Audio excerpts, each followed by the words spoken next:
Hello again, welcome back. Before we continue, I just want to thank you all for watching these videos. The recent attention and continued viewership is a very heartwarming thing to see for a budding YouTuber, so thank you all for your very kind comments. Originally this project was going to be like 45 minutes long, and looking at the voice clip alone I was like, yeah, I ain't getting all that done, so this is what I've got edited now, and this will be split up into 2 parts, so the second video will come out a lot faster than this one did. In today's episode, we're going to be putting together some clues that we find across the station, and descend further to try and find Alina Seo. However, for now, I have a question. What am I doing on a mountain?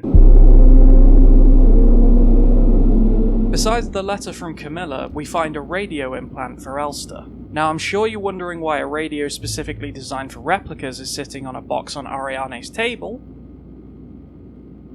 I don't have an answer. Walking back outside, there's a door with a radio frequency on it. Using the frequency written on the door, we ignite the data label with the transmitted data and are brought back to the evidence room inside Sierpinski.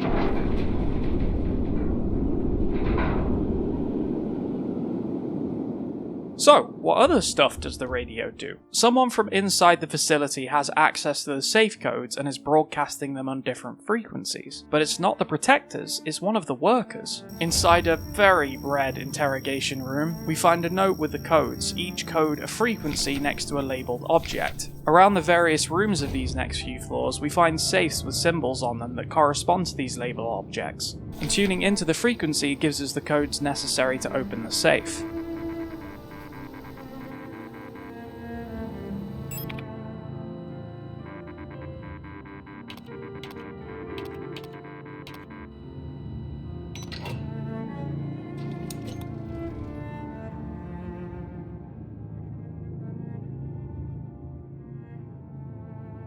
Inside this one, we find a protector's identification key. This will help us use the elevator the Yule unit mentioned.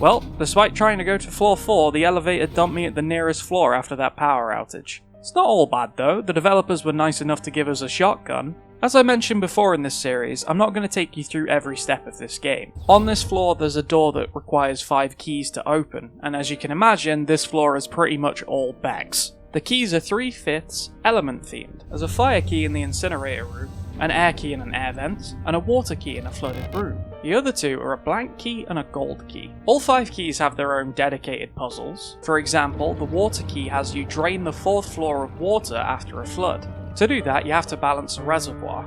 I won't bore you with the fetch quest, but the environmental storytelling does wonders for the station. When you finally manage to switch off the incinerator, look at the body mark the smoke leaves behind. No interplanetary burial for you, mine worker. Just the trip to the incinerator, and if you're lucky, a message home.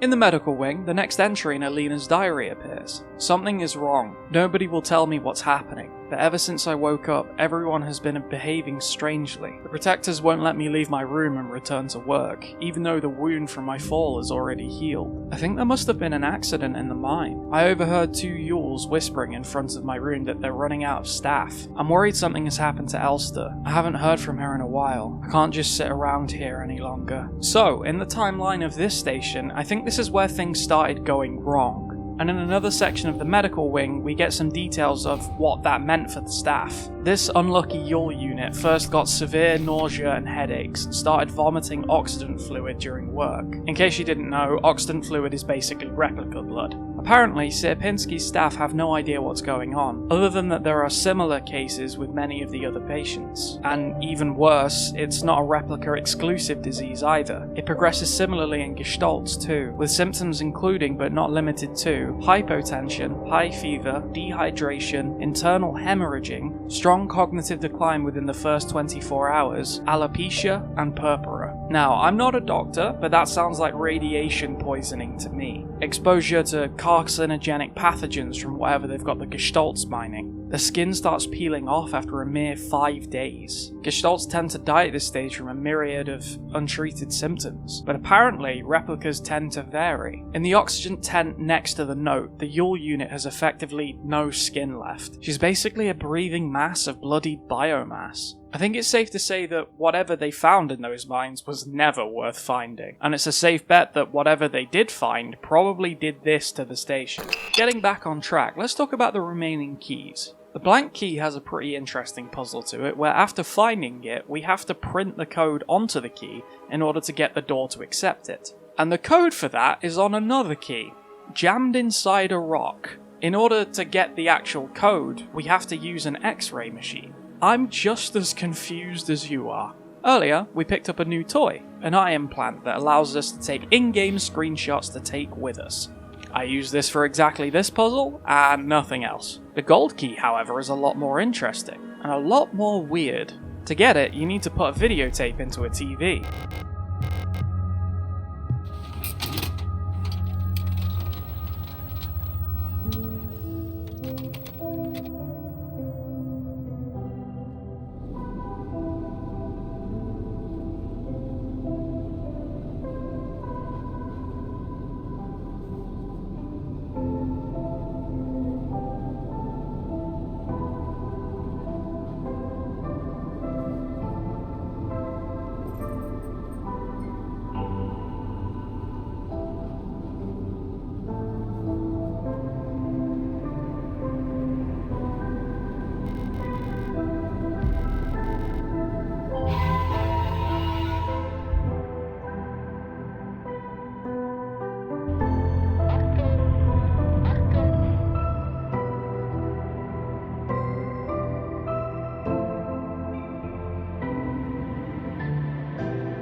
Taking the last of the keys, we make our way into this room.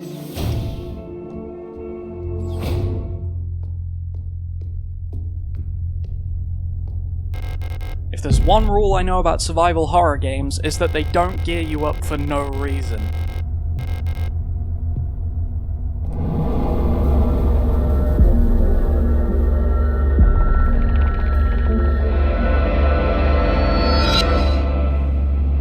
This is our reason, an infected minor unit who's barely able to hold herself together. Killing the unit she's connected to gets her to open a visor and spew infected oxygen fluid.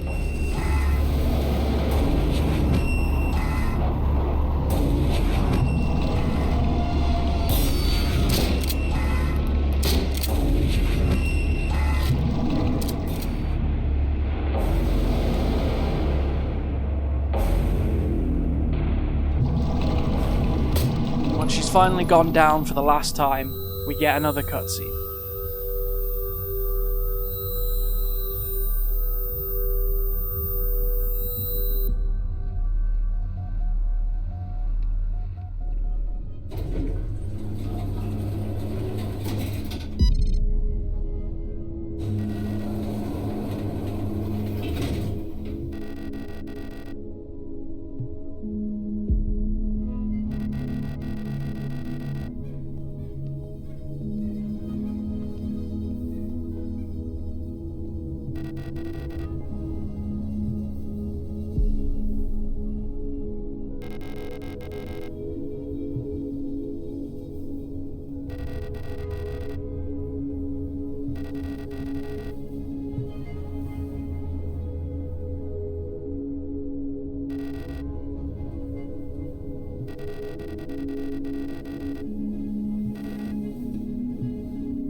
now we're playing as Issa, trying to find her sister Erica in another first-person section.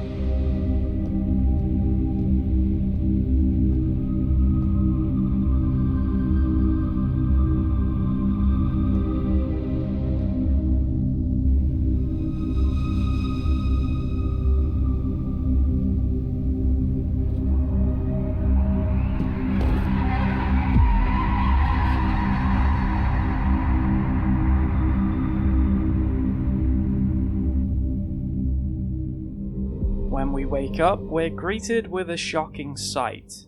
Our fall was cushioned by an elevator full of Elster corpses. Moving on to the next floor, we see so many of ourselves that we're spilling out into the hallway. I think this goes without saying, but it's now very clear that Elster units aren't welcome here. But such a gory display echoes the one-word question: why? In time, this will be answered, but for now, there is so much more for you to see. Advancing through the floors, we get a clearer look into the facility, and its inner conflicts are depicted through a string of notes and environmental storytelling.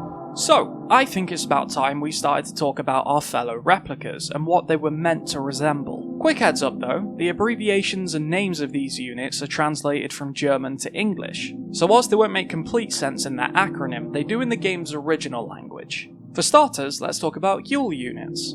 The simple, universal light replica is basically a blue-collar worker. They're cooks, cleaners, nurses, and office workers, the essential backbone of the Yusan nation's workforce, highly social, and a, quote, prime choice for distant facilities where supplies are limited. Many of the notes and forms I've read out have been from various Yule units. The form about the safe resetting to its default combination, the poor unit whose map module broke, and worst of all, the one in the oxygen tent. These units are not combat suited, which is why we've seen so many of the same unit either unarmed or with sharp kitchen utensils like a cleaver or a knife. The taller, stronger units we've faced are referred to as star units, also known as security technician guard replicas. These units are combat focused, having combat armor and long legs to close the distance, armed with batons to strike from range and shields to protect themselves from your weapons. Even though they've been corrupted by the events of the station, they still remember their training and see you as the enemy. However, I've not told you the full picture about either of these units. Scattered throughout the floors of this section of the facility, we find documents pertaining to the truth behind the problems behind replication. Now, picture this. Imagine being face to face with an identical copy of yourself. Now make it 1,000 of yourself. You are a drop in the pond, and eventually one of you is going to change. This operation doesn't care for the few though, it's the predictable many. Just remember that when the government doesn't work for the people, but for itself, the people will eventually find a way to fight back.